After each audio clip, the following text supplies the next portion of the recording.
আসসালামু আলাইকুম রহমতুল্লাহি ওয়াবারাকাতুহু। আল্লাহ পাক তাবলীগ করার নির্দেশ দিয়েছেন, ইয়া আইয়ুহার রাসূল বাল্লিগ মা উনসিলা ইলাইকা মির রাব্বিক। হে আমার রাসূল, বাল্লিগ, আপনি তাবলীগ করেন, তাবলীগ করুন। কিসের তাবলীগ করবেন?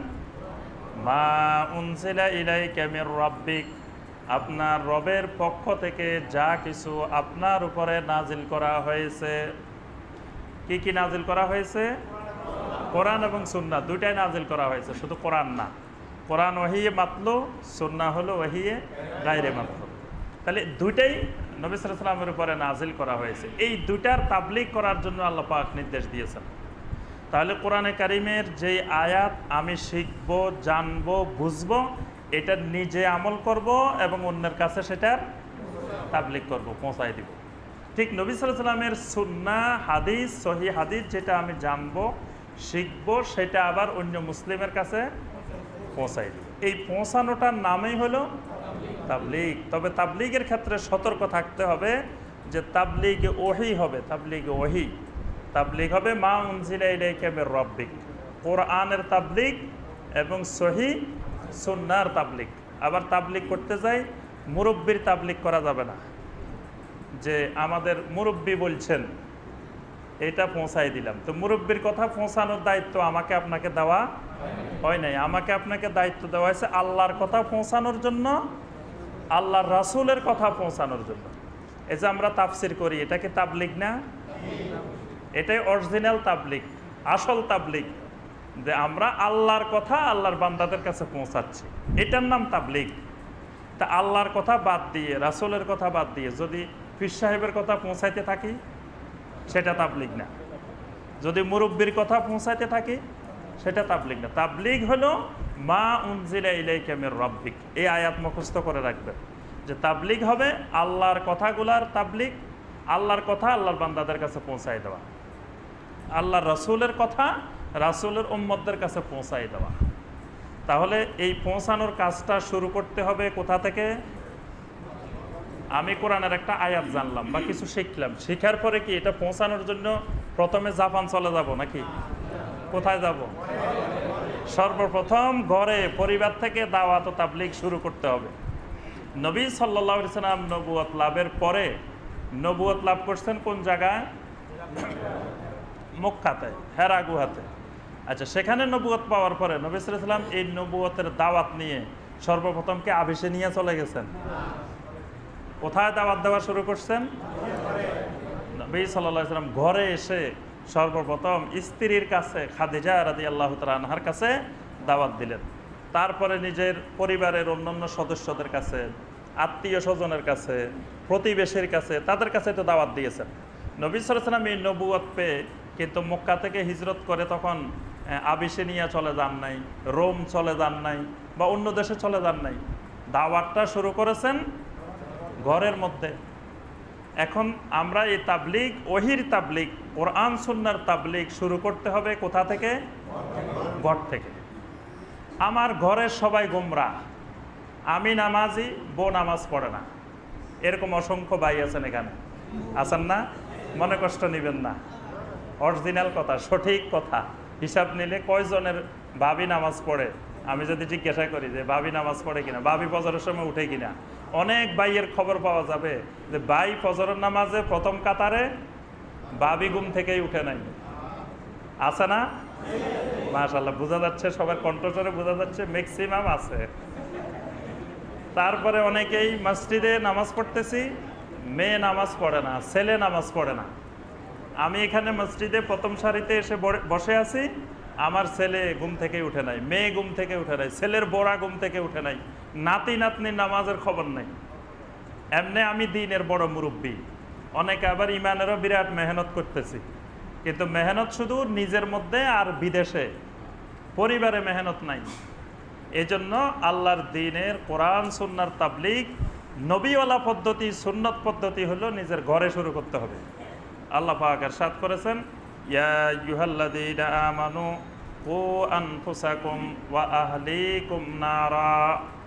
হে ঈমানদারগণ, নিজেদেরকে জাহান্নামের আগুন থেকে বাঁচাও ওয়া আহলিকুম নারা, তোমাদের পরিবার পরিজনকে, আহালকেও জাহান্নামের আগুন থেকে বাঁচাও। আহালকে বাঁচাইতে হবে। এরপরে নবী সাল্লাল্লাহু আলাইহি ওয়াসাল্লাম আরো সুন্দর করে বলছেন, আলা কুল্লুকুম রাইন ওয়া কুল্লুকুম মাসউলুন আন রাইয়াতিহি, শুনে রাখো তোমরা সকলেই এক একজন রাখাল। তোমরা সবাই রাখাল। কি আমরা রাখাল কিনা? হ্যাঁ, রাখাল, সবাই রাখাল। আল্লাহ রাসূল বলছেন আলা কুল্লুকুম রাইন, তোমরা প্রত্যেকে এক একজন রাখাল। রাই মানে রাখাল। আর ওয়া কুল্লুকুম মাসউলুন আন রাইয়াতিহি, একজন রাখালকে যেমন 100টা ছাগল যদি দেওয়া হয় বা 50টা উট দেওয়া হয়, ওই রাখাল যেমন ওই 50টা উটকে, ওই 100টা ছাগলকে তত্ত্বাবধান করে, দেখাশোনা করে। একটা ছাগল হারাই গেলে তার খবর রাখতে হয়, জবাবদিহি করতে হয়। ঠিক একইভাবে তোমাদেরকে তোমাদের একটা পরিবারের রাখাল বানানো হয়েছে, একটা সমাজের রাখাল বানানো হয়েছে।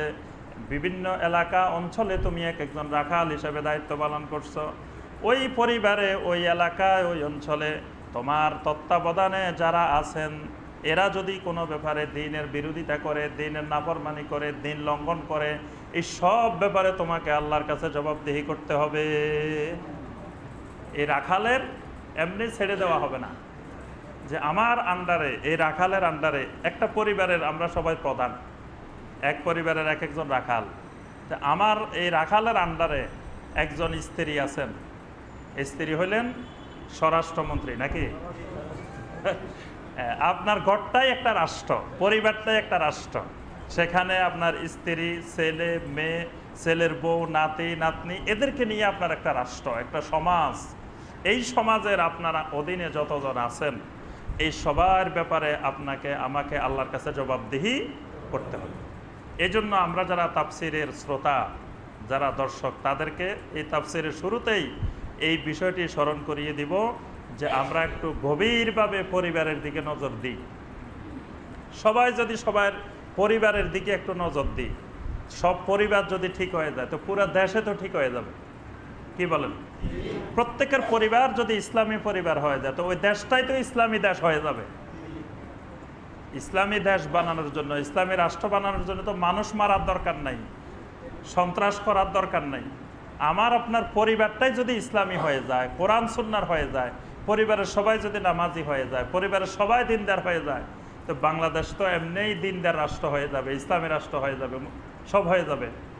এই জন্য প্রত্যেকের পরিবার নিজে জাহান্নামের আগুন থেকে বাঁচা, পরিবার পরিজনকে জাহান্নামের আগুন থেকে বাঁচানোর জন্য চেষ্টা করতে হবে। এই জন্য আমাদের তাবলীগ জোরে সোরে শুরু করতে হবে। সেই তাবলীগ হবে পরিবারে। আমার পরিবারে নামাজি হয় নাই, পরিবারে দিন আসে নাই, আমার প্রতিবেশীদের মধ্যে দিন নেই, আত্মীয় স্বজনের মধ্যে দিন নেই, তা আমি এদেরকে ছাড়ি ইউনূস আলাইহিস সালামের মতো যদি চলে যায় আরেক জায়গায়, তাহলে ওই সাগরে মাছে খাওয়া ছাড়া আর কোনো উপায় নেই। ওই পদ্ধতি নবীওয়ালা পদ্ধতি না, যা আমার পরিবার বাদ দিয়ে, প্রতিবেশী বাদ দিয়ে, তারপর আত্মীয় স্বজন বাদ দিয়ে আমি হিজরত করে চলে গেলাম এখান থেকে নোয়াখালী। ঢাকায় এত মানুষ রেখে আমি হিজরত করলাম নোয়াখালী, তারপর আমি হিজরত করলাম ওই পঞ্চগড়, আমি হিজরত করলাম রংপুর, দিনাজপুর। এই হিজরত নবীওয়ালা হিজরত না। আমার হিজরত করতে হবে তখন যখন আমার এই নদ্দা সরকার বাড়ি এলাকায়, এই অঞ্চলে সব মানুষ দিনদার হয়ে গেছে। এখন আর আমি কারে দাওয়াত দেবো, কার কাছে তাবলীগ করবো? তাবলীগ করার লোকে নাই। সব মানুষ নামাজি হয়ে গেছে, সব মানুষ পদ্মাশীল হয়ে গেছে, সব মানুষ দিন মেনে চলে, আর একটা লোকও পাইতেছি না দাওয়াত দেওয়ার। তখন এবার কি করব?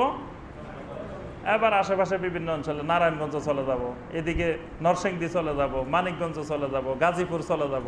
এই এলাকায় সব মানুষ হেদায়েত হয়ে গেছে। এই এলাকার সব মানুষকে গোমরা রেখে, আমার পরিবার গোমরার মধ্যে রেখে আমি আবার দেশ বিদেশে হিজরত করার দরকারটা কি? আল্লাহর এমন একজন নবী কি পাবেন যে নবী নিজের অঞ্চলে, নিজের এলাকায় দাওয়াতের কাজ রেখে বাইরে দূরে হিজরত করছেন? নবী সাল্লাল্লাহু আলাইহি সাল্লাম তো হিজরত বাধ্য হয়ে করছেন, ইচ্ছা করে হিজরত করেন নাই। এবং যখন হিজরত করে নবী সাল্লাল্লাহু আলাইহি সাল্লাম মক্কা থেকে মদিনায় যাচ্ছিলেন, তখন নবী সাল্লাল্লাহু আলাইহি সাল্লাম মক্কার দিকে তাকাচ্ছিলেন আর দুই চোখ মোবারক থেকে জর্জর করে পানি পড়তেছিল। অর্থাৎ নবী সাল্লাল্লাহু আলাইহি ওয়াসাল্লাম এই মক্কা মুকাররমা ছেড়ে যেতে চাচ্ছিলেন না, কিন্তু আল্লাহর নির্দেশে এবং মক্কাবাসীর জুলুম অত্যাচারে নবী সাল্লাল্লাহু আলাইহি ওয়াসাল্লামকে হত্যার পরিকল্পনা করার পরে নবী সাল্লাল্লাহু আলাইহি ওয়াসাল্লাম এই মক্কা মুকাররমা ছেড়ে মদিনায় গিয়েছেন। কিন্তু এর আগ পর্যন্ত নবী সাল্লাল্লাহু আলাইহি ওয়াসাল্লাম এই মক্কা মুকাররমায় দাওয়াত দিয়েছেন, মক্কা মুকাররমায় তাবলীগ করেছেন। হযরতে নূহ আলাইহিস সালাম 950 বছর তাবলীগের কাজ করছেন না? এই 950 বছর কি হিজরত করে অন্য জায়গায় গেছেন? 950 বছর এক অঞ্চলে এক এলাকায় দাওয়াত দিয়েছেন। এই 950 বছর দাওয়াত দিয়েও ওই এলাকার মানুষদেরকে হেদায়েতের দিকে সঠিক রাস্তা আনতে পারেন নাই। কিন্তু তারপরেও এত সবর ধারণ করেছেন, এত ধৈর্য ধারণ করেছেন যে তিনি হিজরত করে ওই এলাকা ছেড়ে যায়। এই এলাকার মানুষ আমার কথা শুনে না, থাক আমি আরেক এলাকায় চলে যাই। এই কাজও নূহ আলাইহিস সালাম করেন না। এবং নবী সাল্লাল্লাহু আলাইহি ওয়াসাল্লামকে আল্লাহ পাক সতর্ক করছেন, বলছেন যে খবরদার, ওয়ালা তাকুন কাসাহিবিল হুত, আপনি ওই মাছওয়ালা নবীর মতো হইবেন না। আল্লাহ পাক বলে দিচ্ছেন খবরদার, মাছওয়ালা নবীর মতো হইবেন না। মাছওয়ালা নবীকে সবাই চিনে, দেখেন ইউনূস আলাইহিস সালাম মাছওয়ালা নবী। মাছওয়ালা নবীর কথা আল্লাহ এই জন্য বলছেন যে মক্কা মুকাররমার মানুষ যত খারাপ হোক, যত অত্যাচার করুক, যত নির্যাতন করুক, আপনি খবরদার আল্লাহর অনুমতি ছাড়া এই মক্কা ছেড়ে কোথাও যাবেন না। তো সুতরাং নবীওয়ালা সুন্নত, পরিবারে দিন দিন প্রচার প্রসার, প্রতিবেশীদের মধ্যে প্রচার প্রসার, আত্মীয় স্বজনের মধ্যে প্রচার প্রসার। আপনি শুধু বিয়ের অনুষ্ঠানগুলোতে যদি তাবলীগ করেন, এই তাবলীগ করেই তো শেষ করতে পারবেন না। আত্মীয় স্বজন প্রতিবেশীর যে বিয়ের অনুষ্ঠান, এই বিয়ের অনুষ্ঠানগুলো তো পুরা জাহিলি যুগের অনুষ্ঠানকেও হার মানায়। কাফের মুশরিকদের অনুষ্ঠানকে এখন মুসলিমদের এসব অনুষ্ঠান হার মানায়। হিন্দু বৌদ্ধরাও এত জঘন্য অনুষ্ঠান করে না যে অনুষ্ঠান মুসলিমেরা করে। ওই দিন রাত্রে আমাদের এক প্রতিবেশী জন্মদিনের অনুষ্ঠান পালন করতেছে, বাচ্চার জন্মদিন। এই জন্মদিনের অনুষ্ঠানে সারা আশেপাশের লোকজন আর ঘুমাইতে পারে না রাত্রে, শুধু বার্থডের অনুষ্ঠান। তো এখানে তাবলীগ, এদেরকে মধ্যে তাবলীগ বাদ দিয়ে আমি অন্য জায়গায় যাওয়ার দরকারটা কি? এই জন্য সম্মানিত ভাই ও বোনেরা, আমরা তাফসীরের শুরুতে যেটা বলবো, কোরআন এবং সহিহ সুন্নাহর তাবলীগ প্রত্যেক ঘরে ঘরে, প্রত্যেক মহল্লায় মহল্লায় শুরু করেন। প্রথমে নিজের পরিবার থেকে স্টার্ট। নিজের পরিবারকে দ্বীনের দাওয়াত দেন, নিজের পরিবারকে নামাজি বানান, নিজের পরিবারকে পর্দাশীল বানান, নিজের পরিবারকে একটা ইসলামী পরিবার, কোরআন সুন্নাহর পরিবার বানিয়ে ফেলুন। তাহলে আল্লাহ পাকের ওই নির্দেশ, কু আনফুসাকুম ওয়া আহলিকুম নারা, নিজেও জাহান্নামের আগুন থেকে বাঁচো, পরিবার পরিজন আহলকে